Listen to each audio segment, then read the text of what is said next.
gangan kò ṣe ajíhìnrere tiẹ̀ kò ṣe báyìí nítorí pé ó ṣe lọ́nà òtítọ́ àti òdodo ní ọ̀pọ̀lọpọ̀ ìgbà la fi wálé ayé but ẹ pa irọ́ ẹ gbé àgbélébùú yẹn dání lórí irọ́ ẹ ò ṣòótọ́ ẹ wá ní pé kẹ rere nígbẹ̀yìn ẹ ò lè rere nígbẹ̀yìn kí ni ìpilẹ̀ṣẹ̀ ṣọ́ọ̀ṣì ẹ because àwọn èèyàn yìí máa jẹ́ ká bí ẹni question tó bá dé yá àwọn ọ̀rọ̀ kan yìí máa jáde Gabriel tí àwọn èèyàn yìí bá ṣì ń sọ fún ẹ tó ṣì ń gbé ẹ níjà pé ohun tó ṣe dá wọ́n fẹ́ tú díẹ̀ síta ni wọ́n fẹ́ tú fùrọ̀ ẹ síta gidi gan ni so you need to call yourself back.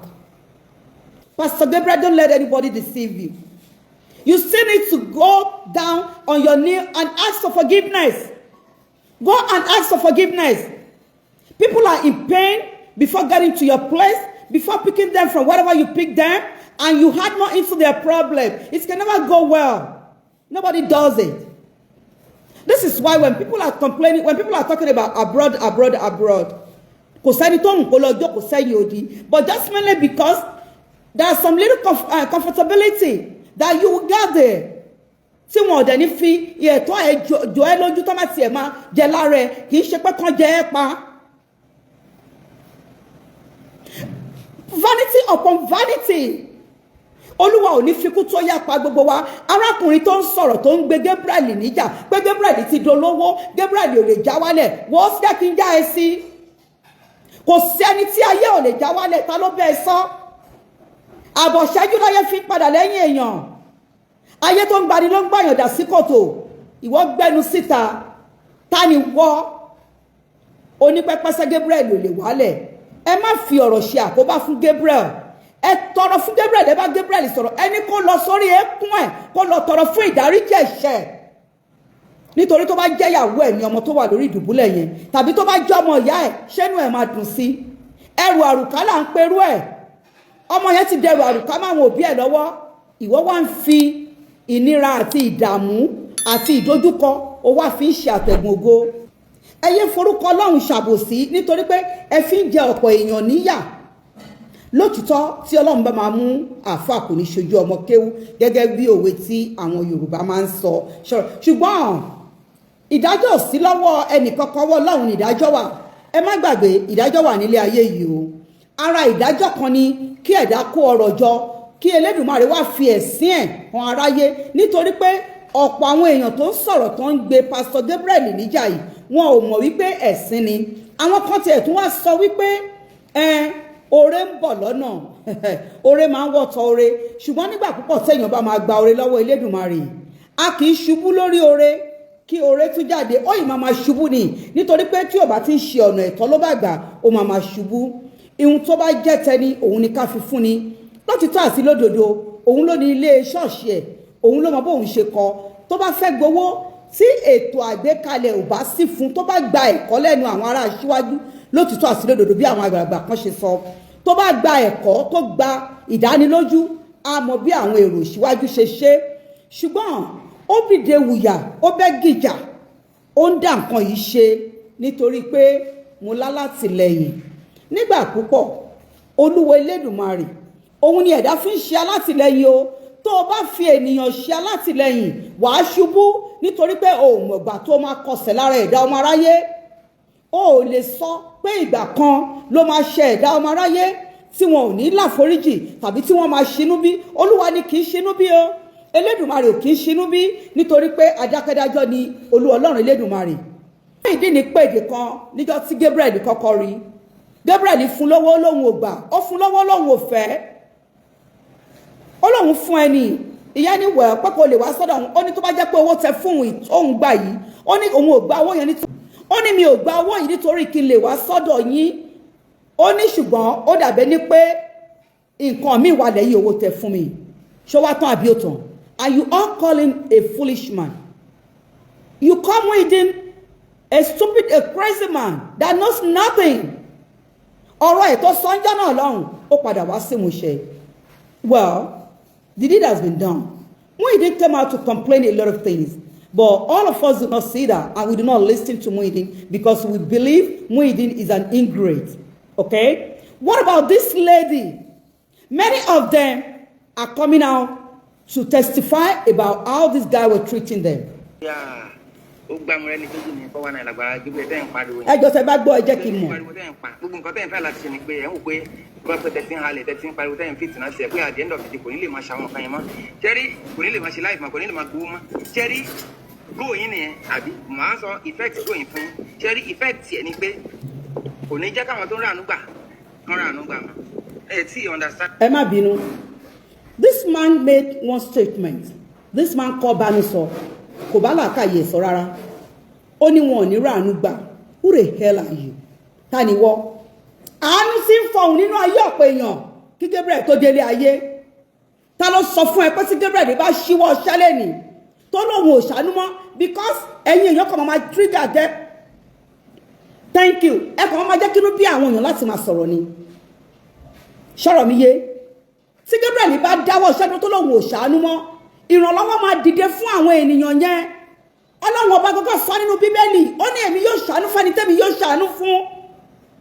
Olúwa bá máa fi àánú wa àti ìjẹ́ ìmú wa síbi tó ṣòro ni. Ọlọ́run fi àánú àwọn ènìyàn yìí síbi tó nira ni àti pẹ̀lú pàápàá Gabriel bọ́ síta pẹ̀lú gbogbo àwọn ẹlẹ́gbẹ̀ẹ́ ọwọ́ ẹ̀ ò mọ́ ọmọ tó fi ń káwọn èèyàn jọ kiri sílé kó fucking get out of here. Ihun tó máa ń dùn mí ni wípé ẹ máa condemn àwọn ẹlẹ́sìn kan èmi oníṣẹ̀ṣe gidi ni mí ṣọ́rọ̀ mi yé and I'm a blogger too and I can never stop because of you people. No ẹ̀sìn mi tí mo gbé dání ìṣẹ̀ṣe mi tí mo gbé dání kò ní kí n má sọ̀rọ̀ ẹnu mi. When I see things that is not right I will definitely come out and talk about it. Now oní tí ò bá ṣàánú mo náà máa fìyà jẹ wọ́n kíkùn rí bàbá ńlá kú yàrá yẹlòmíì tó délé ayé ni àánú ti ń fọhùn nínú ayé àwọn ènìyàn. Ó mọye èèyàn tó ń ṣàánú tí wọn ò loud bí Gabriel ṣe loud. Ẹ jẹ́ bá mi love fídíò yìí kẹ́ bá mi like ẹ̀ nítorí wọ́n máa bẹ̀rẹ̀ sí ní flag ẹ̀ sìn. Ẹ bá mi love kẹ́ like ẹ̀. Ó mọye àwọn èèyàn tó ń ṣàánú ní wonder tí àwọn èèyàn dẹ̀ ń rí àánú gbà. Wípé Gabriel ń hùwà bí 419. Ìwọ gbẹ́nu síta ó láwọn èèyàn ò ní ràánú gbà. Wo ọ̀gbẹ́ni yìí jọ torí tọlọ́run mi láìkì ìjà mi ní láìkì èébú má jẹ́ kí n sọ̀rọ̀ sí ẹ because ó sọ̀rọ̀ bí ẹni tó jẹ́ wípé kíní tó wà upstairs yẹn kò ṣiṣẹ́ dáadáa kò come out right. Something is wrong with upstairs and it's not stable. How can you say tí Gabriel tí wọ́n bá já wálẹ̀ ó ní ẹnì kọ́kọ́ ò lè já Gabriel wálẹ̀ ta ló sọ bẹ́ẹ̀ fún ẹ inú ayé láyé ń gbé.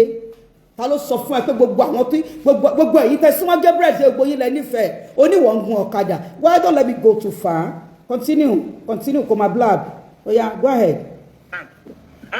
Ó lè ní ó fi ń export owó ni ó fi oníjìbìtì kìíní gbogbo nǹkan ẹ̀ sọ. Ogunlaye, thanks for watching. At the end of the day result ẹ̀ let's say bóyá kò wá ṣe live mọ́ sìn.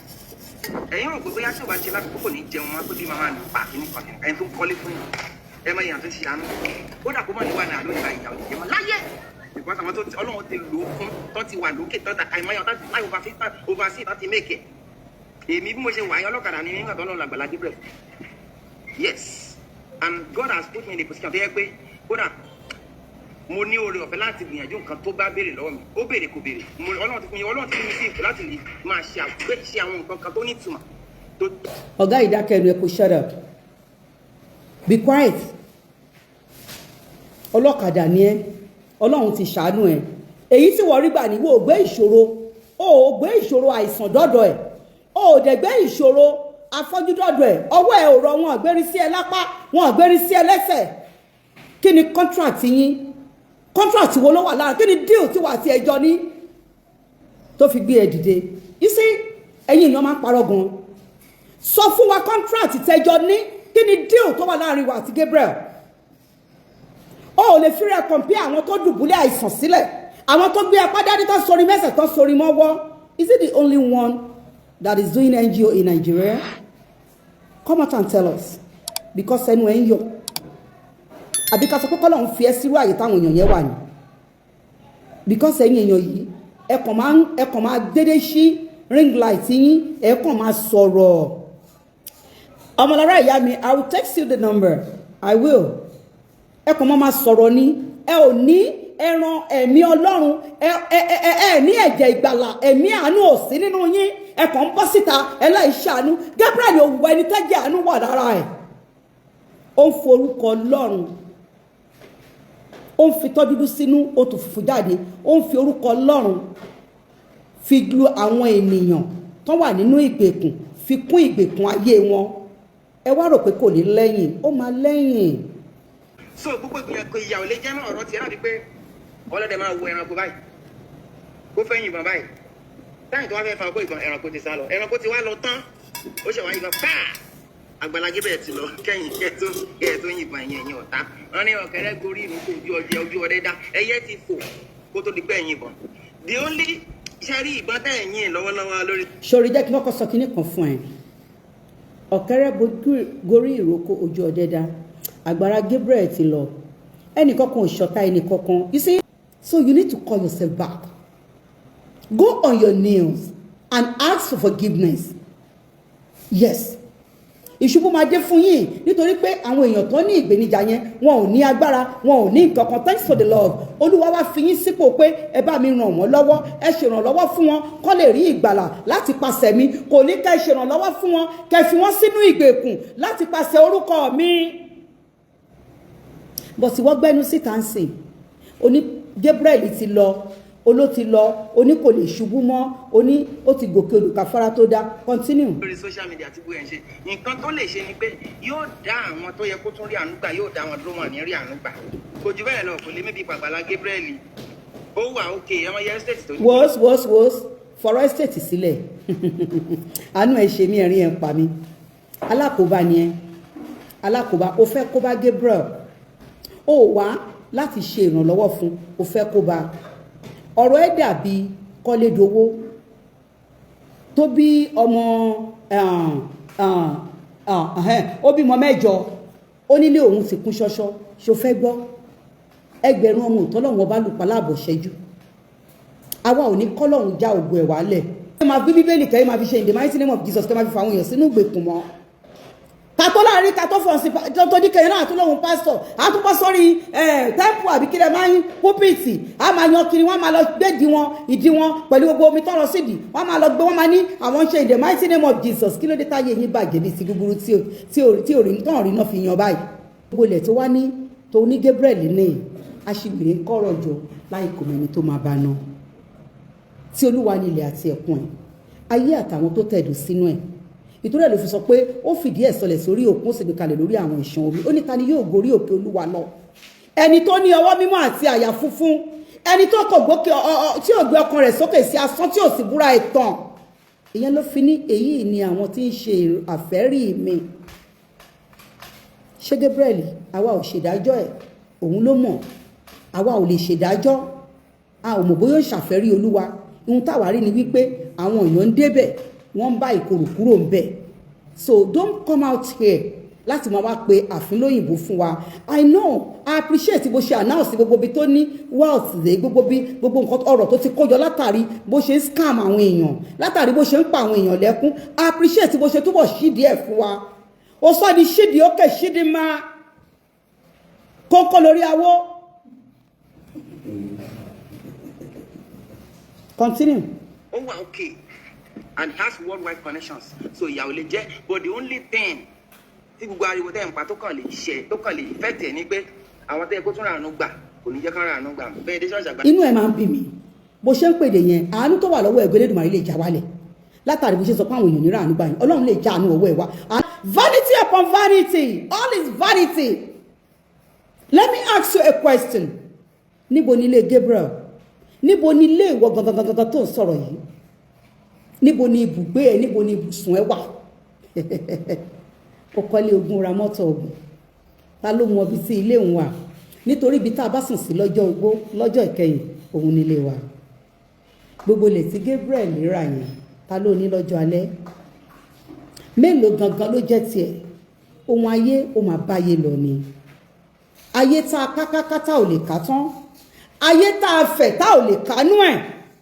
Òun ni wọ́n ń sọ̀rọ̀ lẹ́nu bí ìgbà tó ń ta ṣingán tí ò nádùn nínú tó ní wọn ò lè já wálẹ̀. Gabriel wà worldwide.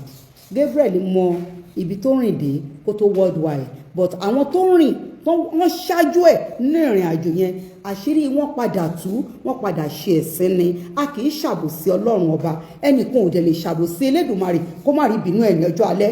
fún wọn. ẹ̀rí tó ṣapá báyìí ẹ̀rí tó ṣọ̀rùn báyìí tán kó wọn sẹ́gbẹ̀ẹ́ kan. àwọn yẹn wọ́n sì ń bẹ̀bẹ̀ fún àánú ni òun ló ń lo platform tiẹ̀ láti fi bẹ àwọn ènìyàn.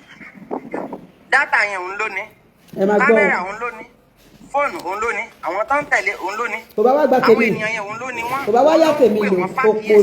kì í ṣe pé mo rẹ́ni kejì wá láti sanwó kan pé òkè òtún bá sanwó báyìí la máa tó ṣe nǹkan báyìí kò mú nǹkan kan wá ó kàn wá just like that ni.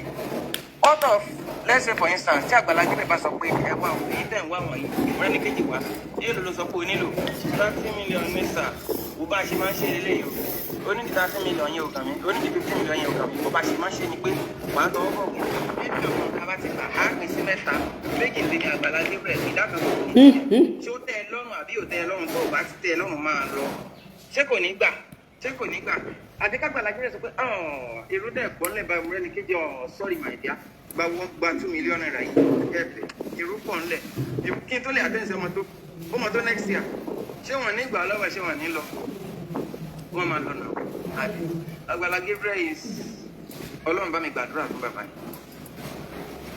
gbogbo ẹ̀yin tẹ́ ń bínú tẹ́ ń wò pé ẹ fẹ́ jábọ́ yẹn ẹ̀ ń fi tí ẹ fi gbàgbọ́ yẹn ẹ fẹ́ fi dá àwọn tó yẹ kó fúnra nígbà ẹ fẹ́ fi dá wọn lọ́wọ́. nínú ọmọkùnrin yìí bí mi. 2014 15 16 17 18 19 20 21 22 ni mo fi wọnú music industry tí mo wọnú ẹ̀ tó dé level kan tẹ́lẹ̀ fi dédé gbọ́ mi wọ́n láàrin ẹ̀ka dédé gbọ́ mi. gbàtí òkè iṣẹ́ ọ̀nà ẹ̀. 14 15 yẹn 16 mo kàn jáde fẹ́rẹ́fẹ́ ṣé bí mo wà lábẹ́ mákẹ́tà mo wá wà láàrin àwọn alágbára kan tó yẹ pé wọ́n lágbára wọ́n lówó wọ́n lẹ́nu wọ́n lògùn wọ́n ní connection wọ́n ní power wọ́n ní gbogbo nǹkan jù mí lọ tẹ́mi bí lè pé àtàbẹ́ wọn lè yóò ti dìde gbogbo sáà yẹn lẹ̀ ti gbọ́ mi máa ń kì í ṣe pé mi mo ní kọ́ kì í ṣe pé mi lọ́pọlọ kì í ṣe pé rù mí dàrú kò dàbí kò lọ́pọlọ o. kì í ṣe pé wọ́n fi mí pamọ́ síbi tó ti ń tọ́jú mi mo bọ̀ wọ́n fi mí pamọ́ mọ́ àbọ̀ wọ́n fi mí pamọ́ nú ẹ̀mí ńlẹ̀ ti gbọ́ mi. ṣé bí gbàgbé Agbala Gabriel rántí mi ọlọ́run ṣẹ̀ṣẹ̀ sílẹ̀kùn ògbó yẹn padà ebé mi rè lónìí ọ̀kadà ni mo wà ní Ìbàdàn náà. ee wọ́rọ̀ bọ́sà gate yàrá ṣọ́ọ̀ṣì eré mọ́nàtà balùwẹ̀ mo pa ni. ebi gbàgbé mo pàdé Agbala Gabriel everything change for me. tó ń scam ni níbẹ̀rẹ̀ pẹ̀pẹ̀ ẹni tó ń scam ni gbogbo ẹ̀dá tó bá ń fẹ́ pé kán máa rí òun lásìkò tí ò yẹ kán rí òun ó máa ṣe kọjá àyè ó ṣe kọjá àyè débi wípé ẹ̀ ń fọlọ́pàá gbé àwọn èèyàn ó ń fọlọ́pàá mú àwọn èèyàn níjọ́wọ́ síjọ́wọ́ níjọ́wọ́ ládàmú tí wọ́n ti ń lu wò ká ní wọ́ gangan Agbala Gabriel àwọn tó wá ń jáde tán láwọn ń gbé ẹ níjà yìí wọ́n máa ṣàkóbá fún ẹni máa jẹ́ kó máa mọ̀ pé kò sí ohun tí kò síbi tí ojú Ọlọ́run ò tó ní gbangba ní kọ̀rọ̀ kò síbi tó ojú Ọlọ́run ò tó kò sẹ́ni tọ́lọ́run ò lè mú. ọ̀rọ̀ tó ti bábò míì jáde wò lórí ọ̀rọ̀ arákùnrin tí orúkọ rẹ̀ ń jẹ́ Agbala Gabriel ẹ̀yin èèyàn ẹ súnmọ́ bí o ọ̀pọ̀lọpọ̀ àṣírí nìyá oníṣẹ̀ṣe tú látàrí àwọn ìwà tí Agbala Gabriel ń wù pàápàá jùlọ látàrí fọ́nrán tó ń jà rìnrìn lórí ẹ̀rọ ayélujára lórí ọ̀rọ̀ kejì lórí ọ̀rọ̀ Muyideen ẹ̀yin èèyàn àti pàápàá jùlọ látàrí àwọn fọ́nrán tó ń ṣàlàyé àwọn ìwà bí Agbala Gabriel tó ṣe ń bá àwọn obìnrin bó ṣe ń bá wọn lájọṣepọ̀ pàápàá jùlọ àtọ ọmọ tó bí síta kí wá ní ìyá oníṣẹ̀ṣe sọ nípa Agbala Gabriel ẹ̀yin èèyàn súnmọ́ bí o ẹ wá gbọ́ ọ̀pọ̀lọpọ̀ àṣírí tó bá jẹ́ ìgbà kọ́kọ́ yín rè tẹ́ bá ìkànnì pàdé akín káàbọ̀ sórí ìkànnì Kúnlé Ìjẹ̀ṣà ẹ̀yin náà tẹ subscribe button yín akí gbogbo ẹ̀yin olólùfẹ́ wa káàkiri gbogbo àgbáláyé níbi tẹ́ ti láǹfààní àtòrí ọ̀fẹ́ tẹ́ ti ń gbọ́ wa tẹ́ ti ń wò wá lágbára Ọlọ́run Elédùmarè ojú tẹ́ fi ń wò wá ojú náà ò ní fọ́ o etí tẹ́ fi ń gbọ́ wa etí náà ò ní dì orere báyìí létí gbogbo yín ò mọ̀ gbọ́ o adúpẹ́ lọ́wọ́ gbogbo ẹ̀yin olólùfẹ́ wa tẹ́ ń bá wa wo fọ́nrán wa tẹ́ ń bá wa like tẹ́ ń comment pàápàá jùlọ tẹ́ tó ń tẹ subscribe button yín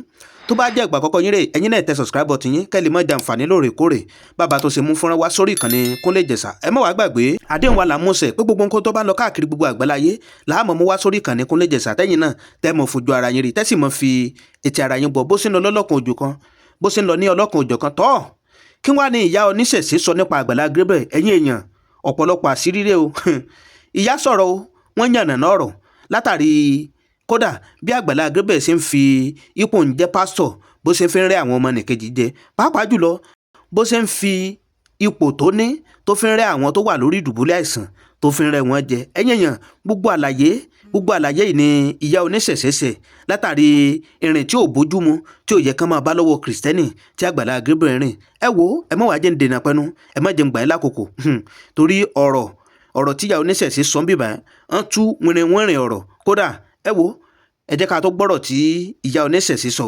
látàrí ọ̀rọ̀ tó wà láàrin Mọ́rẹ́níkejì tó wà lórí ìdùbúlẹ̀ ẹ̀sán táwọn ọmọ orílẹ̀-èdè Nàìjíríà dáwó fún ipe kó lè rí ìwòsàn tí Àgbàlá Gabriel tẹ́ bẹ̀rẹ̀ sí ní gbogbo táyà mọ́tò owó epo owó oúnjẹ ẹ jẹ́ ká gbọ́ gbogbo ẹ̀ bó ṣe lọ pàápàá jùlọ lórí rògbòdìyàn tó tún ń lọ káàkiri orí ẹ̀rọ ayélujára níbi ọ̀rọ̀ olóbìnrin dé látàrí ìgbésẹ̀ tí Àgbàlá Gabriel ń gbé àti ọ̀pọ̀ ọ̀rọ̀ tó ti jẹyọ àti ọ̀pọ̀ ọ̀rọ̀ tó ti jáde tẹ́lẹ̀ lórí ọ̀rọ̀ Muyideen ẹ̀yìn èèyàn gbogbo ẹ̀ náà nìyá ṣàlàyé tẹ́yìn ànàná bì ẹ jẹ́ ká gbọ́ bí wọ́n ṣe ṣàlàyé ẹ̀ fọ́nrán náà rèé ẹ jẹ́ ká gbọ́ bó ṣe lọ. lọ tọrọ fún ìdáríjì aṣiwèrè yín kọ̀rọ̀ jọ láìkú mẹ́ni tó máa bá náà bí muslim bí oníṣẹ̀ṣe bí christian bí any religion yóò kó máa practice gbogbo ọjọ́ tẹ́ bá ti ń lé owó ju ohun tẹ́ gbé dání lọ ìṣubú máa padà dé fún yín ni. ẹ̀yin èèyàn ọ̀rọ̀ bẹ́yìn yọ o ọ̀rọ̀ dójú ẹ̀ lórí Àgbàlá Gabriel látàrí fọ́nrán tẹ́yìn náà ti fojú ara yín rí pàápàá jùlọ bí ìyá oníṣẹ̀ṣe bẹ́ẹ̀ ṣe yànnà lọ́rọ̀ lórí ọ̀rọ̀ Àgbàlá Gabriel ẹ wo bó lẹ́yìn náà ṣe rí fọ́nrán yìí sí ojú wo lẹ fi wò ó lórí ọ̀rọ̀ tí ìyá oníṣẹ̀ṣe sọ yìí nítẹ̀yìn náà bá nílé ròǹgbà ẹ jẹ́ ká máa gbọ́ èròǹgbà yín lábẹ́ kọ́mẹ́ǹtì wa ẹ má gbàgbé ibi tá a fi àdàgbẹ́tò ìsọlẹ̀ sílẹ̀ bó bá tó ṣe ń lọ àmọ́ mu wá lọ́lọ́kan òjọ̀kan sórí ìkànnì Kúnlé Ìjẹ̀ṣà àdéhùn wa náà làmúṣẹ pé gbogbo nǹkan tó bá ń lọ káàkiri gbogbo àgbáláyé lẹ́ẹ̀mọ̀ rí lórí ìkànnì wa ń bì tẹ́yìn náà tẹ́sí mọ́ fojú ara yín rí tẹ́sí mọ́ fi etí ara yín gbọ́ tọ́ àdúrà wa sí gbogbo ẹ̀yin olólùfẹ́ Kúnlé Ìjẹ̀ṣà ni pé àní fòní àní fi bọ̀ láwa jẹ́ o ire báyìí lójú owó rí ire lójú ọlá rí ire lójú gbogbo wa ò mọ̀ rí o ìpàdé wa bí oyin ó dàbọ̀.